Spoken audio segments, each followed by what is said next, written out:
कि ऐसा क्या हुआ कि इन मेहनतकश लोगों के हाथ से सत्ता चली गई। अगर आप इतने ताकतवर हैं तो आप इतने कमजोर क्यों हो गए? क्योंकि बिखर गए। मैं ये मानता हूं कि हम देश के नागरिक इस वक्त उस मुहाने पर खड़े हैं जहां आपस में अगर उलझे तो वो जो बिल्लियां रोटी बांटने के लिए लड़ रही थी ना, एक बंदर आएगा और ये बताएगा कि मैं हिस्सा बांट कर देता हूं, और वो सारी रोटी खा जाएगा और हम आपस में उलझे रह जाएंगे। हमने मेहनत की, हमारे पुरखों ने मेहनत की, तब उसकी कमाई से ये मुल्क की इमारतें बनी हैं, सड़कें बनी हैं, ये देश बना है। और ये बात हम दावे से कहते हैं। पिछली बार भी एक उदाहरण दे रहा था कि बहुत अच्छी गाड़ी चलाने आ जाती है, तब भी बगल में अगर पिता बैठ जाएं तो गाड़ी हमें हैंडल कांपने लगती है। और इसलिए मैं हर बार जब अपने घर में बोलना होता है तो बचता हूं। बाहर हम लोग और मुखरता से अपनी बात रख लेते हैं, लेकिन अब लगा कि घर के लोग भी जब बातचीत कर रहे हैं और इतना खूबसूरत मंच बना रहे हैं और एक साझा मंच पर हमें आमंत्रित कर रहे हैं और वैचारिक काम के लिए, वैचारिक मिशन के लिए, तो जब घर में भी अपनी बात न कही जाएगी तो फिर बाहर कहने का फायदा क्या होगा। और आज मैं इस मंच को एक इंडिया वाला मंच देख रहा हूं। और मैं जब इंडिया कह रहा हूं तो वो प्रधानमंत्री जो व्यंग करते हैं वो वाला इंडिया नहीं, भारत के संविधान वाला we the people of India, उस इंडिया के मंच को मैं यहां से कह रहा हूं। और आज इस मंच की जो पूरी व्यवस्था, पूरा इंतजाम है, वो एक वैचारिक काम के लिए है। इसलिए इसका नाम रखा गया है सामाजिक न्याय सम्मेलन। और पूरे दुनिया का इतिहास ये गवाही देता है कि विचार सबसे ऊपर होते हैं,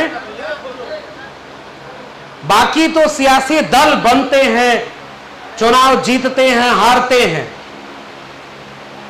मैं ये मानता हूं कि अगर हम वैचारिक लड़ाई हार गए तो हम कितने भी बड़े दल बन जाएं, अगर उस दल का विचार हार गया तो वो दल दलदल में तब्दील हो जाएगा। और ये बात सबके लिए लागू होती है। और अब तो आजादी के 75 साल बाद बहुत सारी पॉलिटिकल पार्टियां बनी, सत्ता में रही, सत्ता से बाहर हो गई।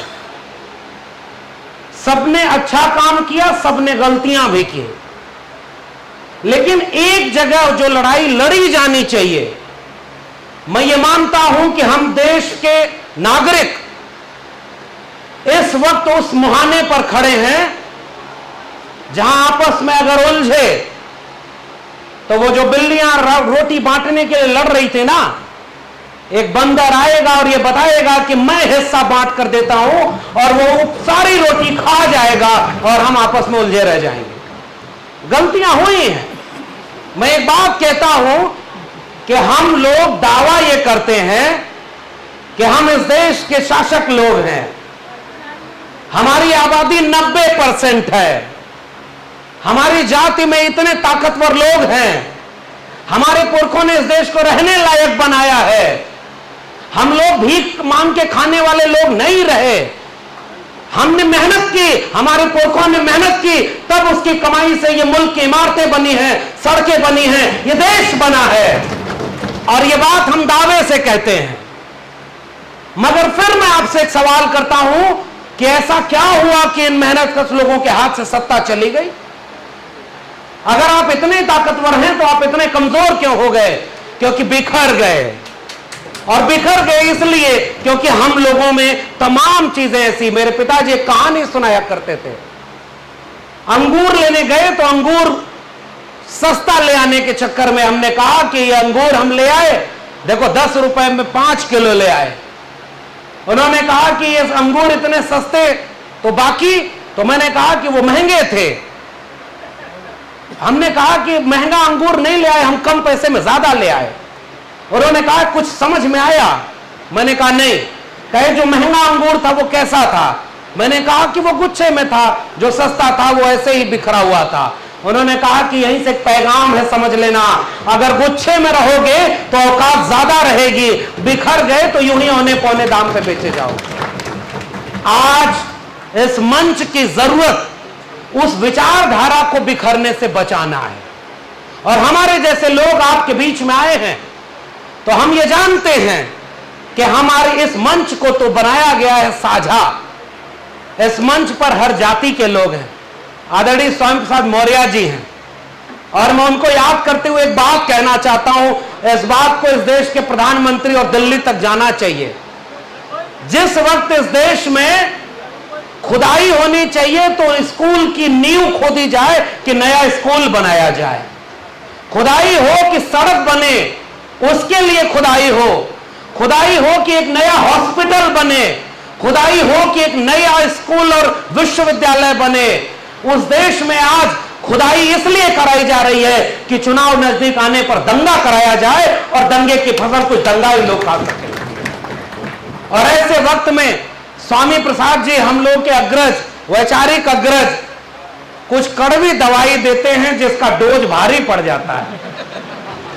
मैं फिर भी कह रहा हूं वो दवाई है, और दवाई है तो थोड़ा तीखी तो लगेगी, और तीखी लगेगी तो कुछ लोग विरोध करने आएंगे, डराएंगे, बांटेंगे।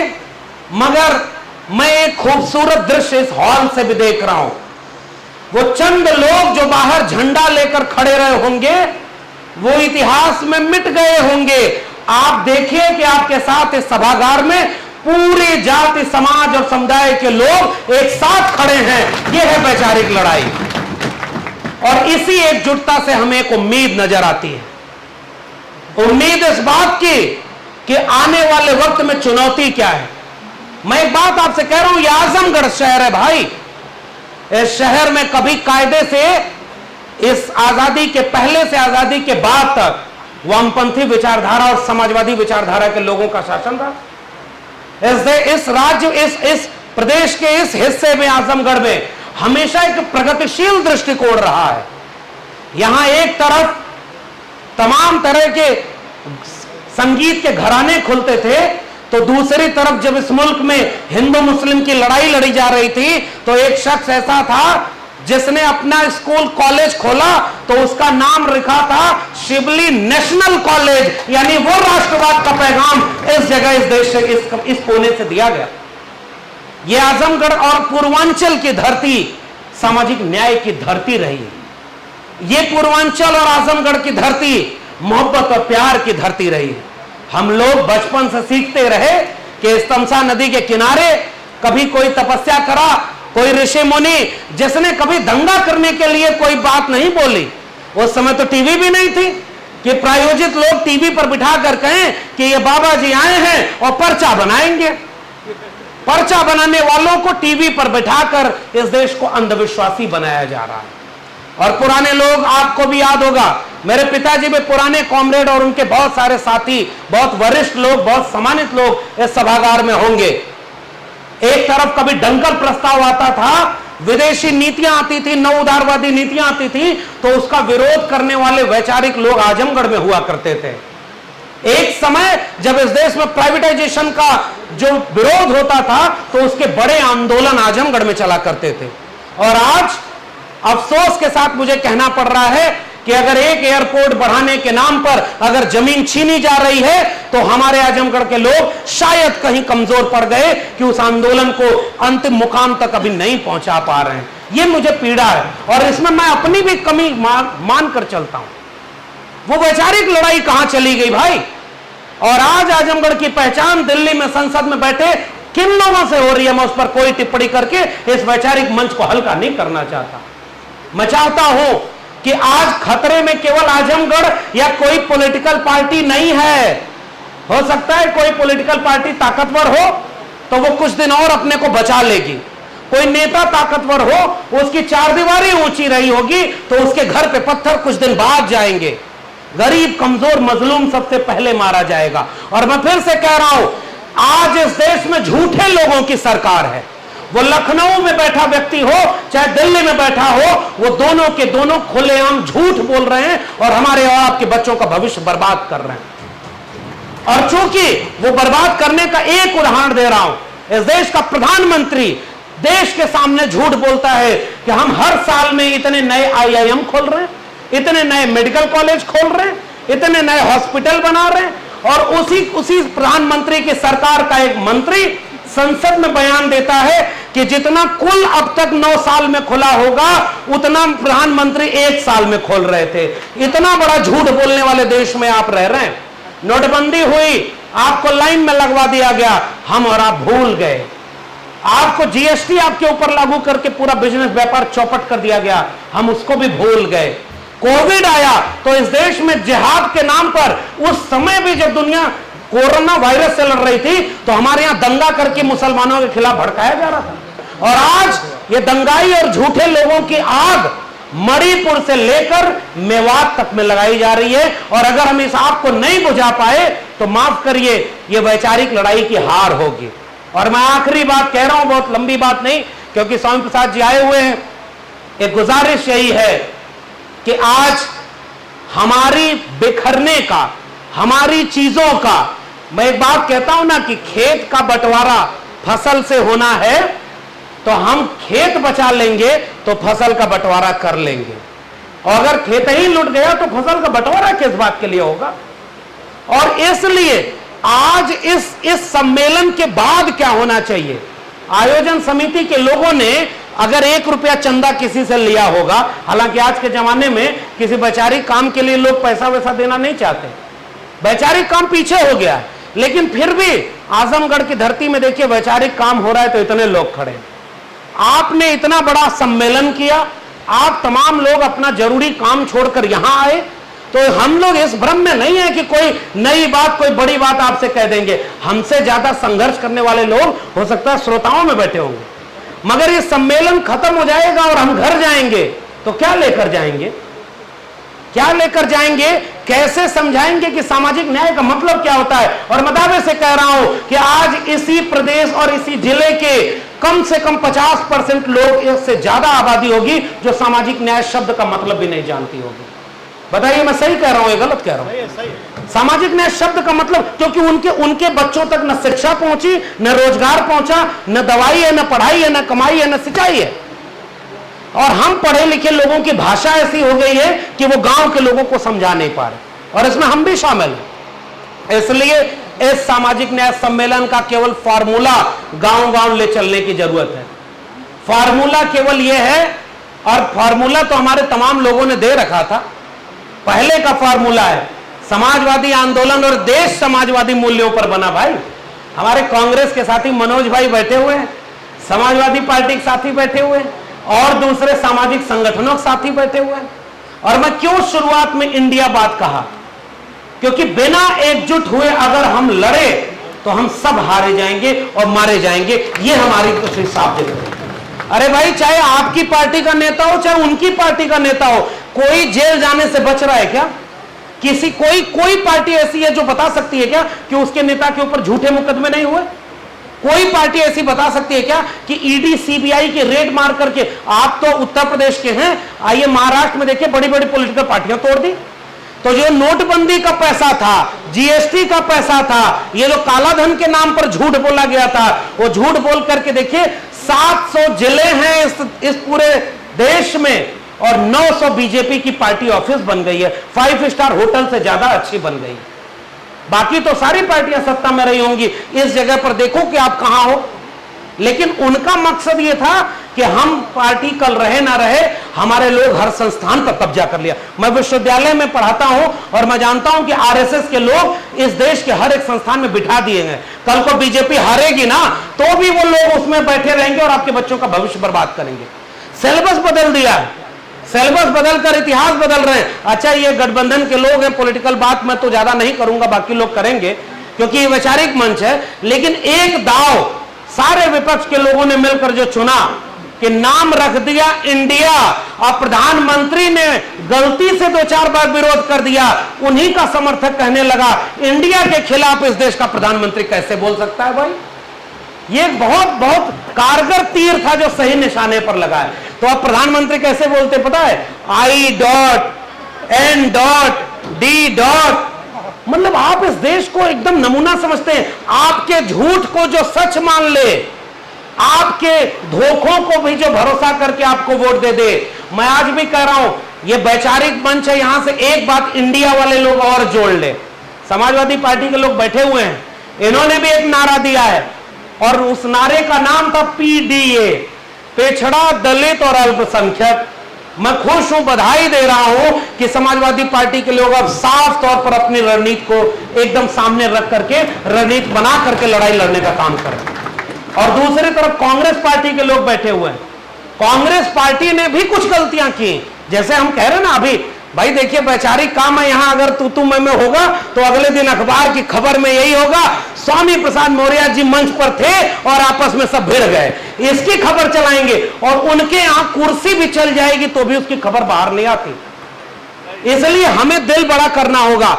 जैसे मैं कह रहा हूं ना, कांग्रेस पार्टी की भी गलती, लेकिन चलो मैं आज इस मंच से उस गलती का जिक्र नहीं कर रहा, मैं आपको बधाई दे रहा हूं कि आपके नेता ने भी कहा कि इस देश में जाति जनगणना होनी चाहिए, पिछड़े और दलितों की बात होनी चाहिए। और इसलिए मैं एक रिश्ता यहां देख रहा हूं और इसीलिए शायद हम जैसे लोग एक मंच पर बैठे हुए हैं। हमने पार्टी और संगठन छोड़ा, अगर संगठन कोई आगे रखा तो बारी बारी सब मारे जाएंगे। एक झंडा, एक बात रखो कि इंडिया को बचाने के लिए, भारत के संविधान को बचाने के लिए जाति जनगणना, अब जैसे मैं आखिरी बात बोल रहा हूं, इसी को गांव गांव ले जाने की जरूरत है वरना यह सम्मेलन हो जाएगा। मैं गांव में गया और वहां लोगों से पूछा कि आरक्षण खत्म हो गया, तो वहां पिछड़े और दलित बैठे थे भाई, उन्होंने पलट कर पूछा कि ई का होला। और ये 75 साल बाद का भारत है, ये हमारी चुनौती है। इसलिए मैं के जी हैं, इनकी पूरी टीम है जो सामाजिक न्याय सम्मेलन कर रहे हैं, बहुत मेहनत से कर रहे हैं। थोड़ा इस लड़ाई को जितने लोग गांव गांव ले जा रहे हैं उनका साथ देना होगा। चौपाल गांव में लगाइए, खटिया गांव में बिछाइए, तब जाकर के गांव वालों को समझाएंगे, वरना बहेलिया आएगा, जाल बिछाएगा, दाना डालेगा, लेकिन चिड़ियों फंसना मत। केवल हम लोग यही बात कहते रह जाएंगे और उसके बाद भी हम देखेंगे कि चिड़िया फंस जाएगी। क्योंकि ये 5 किलो अनाज और 500 रुपया पर वोट देने वाले लोग कौन है भाई? ये तो हमारे लोग हैं ना, और हम अपने लोगों को अगर जोड़ नहीं पाए। और एक बात और है, जातियों को खत्म करने की बात कही थी बाबा साहब डॉक्टर भीमराव अंबेडकर ने, लेकिन मान्यवर कांशीराम को यह बात समझ में आ गई कि ये जातियां टूटेगी, खत्म इतनी जल्दी होने वाली नहीं। तो मान्यवर कांशीराम ने रणनीति बदली कि अब जाति को खत्म करने का जिम्मा हमारा नहीं है, जो सबसे ज्यादा मलाई खाया वही जाति खत्म करे, वही परजीवी जिसको हमारे लोग कहते थे कमेरा है हम और बाकी लोग लुटेरा हैं। तो उन्होंने जातियों को जोड़ा और मजबूत किया। लेकिन अब 2023 में एक और खतरा आ गया है और सामाजिक न्याय के मंच से इस खतरे को भी आगाह करने की जरूरत है कि जातियों के नाम पर पॉलिटिकल पार्टियां बन गई और वो केवल अपने वोटों का सौदा कर रही हैं, उनको विचारधारा से कोई मतलब नहीं है और यहां से विचार लेकर वहां पर सौदा कर रहे हैं। कल तक आप सामाजिक न्याय की बात कर रहे थे चल सन्यासी मंदिर में और उसके बाद झुट्ठा बना रहे थे और आज आप वहां चले गए। अगर घर में झगड़ा हो, भाई से झगड़ा हो, तो जाकर चौराहे पर जहर नहीं खाया जाता है। ये साफ बात मैं कह के जा रहा हूं। आप वैचारिक रूप से किसी से लड़ लीजिए, लेकिन आप वैचारिक रूप से उनके साथ खड़े हो गए तो उनकी जाति बिरादरी के भी तमाम लोग इस सभागार में होंगे। और कोई एक उदाहरण मैं नहीं दे रहा हूं, हर जाति बिरादरी के लोग आज ऐसे हैं जो बीजेपी को वोट दे रहे हैं। कोई जाति ऐसी नहीं है जो ये कह दे केवल इस देश में अगर कोई उनको वोट नहीं दे रहा है बड़ी तादाद में तो वो इस देश का मुसलमान है।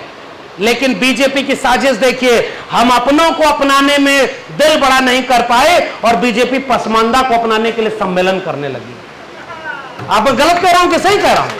और यह सम्मेलन वो बीजेपी कर रही है जो आज भी इस देश में दंगा करा करके केवल चुनाव मंदिर और मस्जिद के नाम पर लड़ना चाह रहे हैं। हमारे लोग, हम अपने लोगों को एकजुट नहीं कर पा रहे।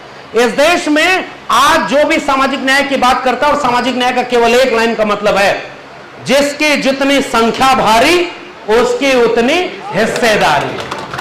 और इस नारे में एक नारा और जोड़ना होगा कि जिसकी जितनी संख्या भारी उसकी उतनी जिम्मेदारी। अगर हम जिम्मेदारी नहीं उठाएंगे, हम अब कोई सामान्य जातियां हैं जो पाल, प्रजापति, चौहान और तमाम कश्यप, निषाद जातियां हैं, उन जातियों के वोट तो आज कहां जा रहे हैं? अगर वो वोट किसी नाराजगी में जा रहे हैं और आप तक नहीं आए तो इसका मतलब सामाजिक न्याय सम्मेलन अधूरा है। अगर चुनाव नहीं जीते, अगर गुरु किल्ली कहते थे मान्यवर कांशीराम, डॉक्टर राम मनोहर लोहिया कहते थे कि अगर आप राजनीति में अच्छे लोग नहीं आएंगे तो बुरे लोगों की राजनीति के शिकार होंगे। हमने अपने बच्चों को राजनीति से दूर कर दिया और एक से एक झूठों को लखनऊ से लेकर दिल्ली तक की कुर्सी पर बैठा दिया है। वो झूठ बोलेंगे, चुनाव जीत जाएंगे, और हम सच बोलकर अगर चुनाव हार रहे तो केवल आखिरी वाक्य है, पता नहीं 2024 के बाद सामाजिक न्याय सम्मेलन दोबारा आजमगढ़ में हो भी पाएगा या नहीं, मुझे इसका खतरा दिखाई दे रहा है।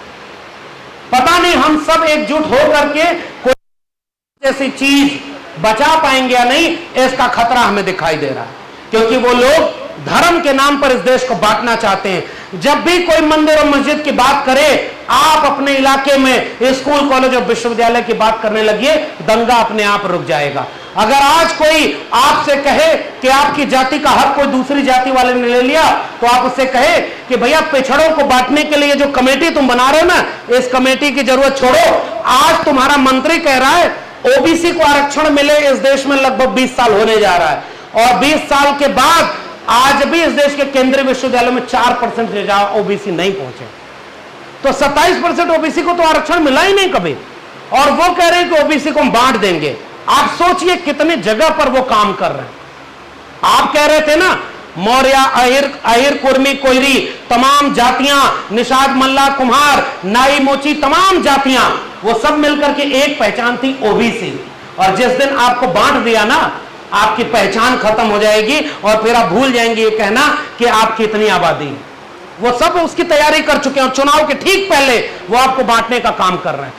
ये ओबीसी को बांटेंगे, उसके बाद शेड्यूल कास्ट को बांटेंगे, उसके बाद शेड्यूल ट्राइब को बांटेंगे, और सबको बांट के आपस में लड़वाएंगे, ताकि उधर ईडब्ल्यूएस रिजर्वेशन भी मिल जाए और इस देश के शिक्षा, रोजगार और संपत्ति पर थोड़े से लोगों का कब्जा बरकरार रहे, और अपने दोस्तों के हाथ में पूरे देश की सरकारी पूंजी को बेच दिया जाए और फिर भी लोग झुनझुना बजाते रहे। इस देश में एक समय ऐसा था कि सरकारीकरण करना उपलब्धि मानी जाती थी। आज ऐसी सरकार है कि प्राइवेट हाथों में बेच देना उपलब्धि हो गई है। और इसलिए आप वक्त ज्यादा न लेकर के मैं आपसे गुजारिश करके जा रहा हूं, चुनाव आने वाले हैं, और जब भी चुनाव आते हैं तमाम तरह की बहसें होने लगती हैं। आप आजमगढ़ घूम कर देखिए, बड़ी बड़ी होर्डिंग लगी हुई है कि इतना करोड़ दे दिया, उतना करोड़ दे दिया, इतना रुपया दे दिया, उतना रुपया दे दिया। आप आजमगढ़ के लोगों केवल एक बात पूछना, आप आजमगढ़ उत्तर प्रदेश ऐसी जमीन है जिसका खतरा भी है। इसी प्रदेश में अयोध्या भी है, मथुरा भी है, काशी भी है, और जब जब उत्तर प्रदेश की राजनीति होगी वो सांप्रदायिक दंगों की राजनीति होगी। इसलिए उसकी दो ही दवाई है। एक दवाई तो वो है जो माननीय स्वामी प्रसाद मौर्य जी कर रहे हैं, और ये जो बड़ी मारक और बड़ी कारगर दवाई है, इस दवाई को भी साथ के साथ डोज देते रहना होगा कि भाई अगर खुदाई करवा रहे हो तो गहरी खुदाओ और देखो कि इस देश में सबसे नीचे अगर कोई मूर्ति मिलेगी तो वो तथागत बुद्ध की मूर्ति होगी। यह तो गारंटी है इस देश में, क्योंकि बुद्ध एक विचार का नाम थे और बुद्ध का विचार समाजवादी और मानवतावादी विचार था। 100 से कम न 1000 से ज्यादा समाजवाद का यही तकाजा। और इसलिए मैं कह रहा हूं कि मिटे गरीबी और अमीरी, मिटे चाकरी और मजबूरी, ये जो नारा था वो विचार का नारा था। सामाजिक न्याय विचार है। भारतीय जनता पार्टी और आरएसएस को अगर आप हराना चाहते हैं तो आप केवल और केवल विचारधारा से हरा सकते हैं। उनके तरफ गोडसे, गोलवलकर और हेडगवार हैं, हमारे पास बुद्ध से लेकर कबीर, रैदास, पलटू दादू, भीखा बुल्ले शाह हैं, ज्योतिबा फूले हैं, सावित्रीबाई फूले हैं, नारायण गुरु बसवन्ना चोखा मेला हैं, डॉक्टर भीमराव अंबेडकर, डॉक्टर राम मनोहर लोहिया हैं, बिरसा मुंडा, जयपाल सिंह मुंडा हैं, अब्दुल कयूम अंसारी हैं, आसिम बिहारी हैं, और यहां पर चंद्रिका प्रसाद जिज्ञासु हैं, बाबू जगदेव प्रसाद कुशवाहा हैं, पेरियाल ललई सिंह यादव हैं, महामना रामस्वरूप वर्मा हैं। इतनी समृद्ध विरासत जिस समाज की हो, वो समाज अगर सत्ता से दूर है तो यहां से घर जाने के बाद आईने के सामने बैठिएगा कि कहीं ना कहीं गलती हमारी है। डरने की जरूरत नहीं है। हम इस देश के विचार के साथ हैं और भारत का संविधान और मंडल कमीशन को बचाने के लिए हम कबीर रैदास पलटू दादू भीखा बुल्ले शाह के वारिस, सम्राट अशोक के वारिस, तथागत बुद्ध के वारिस, लोहिया और अंबेडकर के वारिस इस देश के संविधान को बचाने के लिए आइए एकजुट हो जाएं और 80 सीट में से आप 40 हरा दीजिए। मनुवादियों की सरकार दोबारा दिल्ली में नहीं बनेगी और यही है सामाजिक न्याय। जय भीम, जय मंडल, संविधान जिंदाबाद, इंकलाब जिंदाबाद।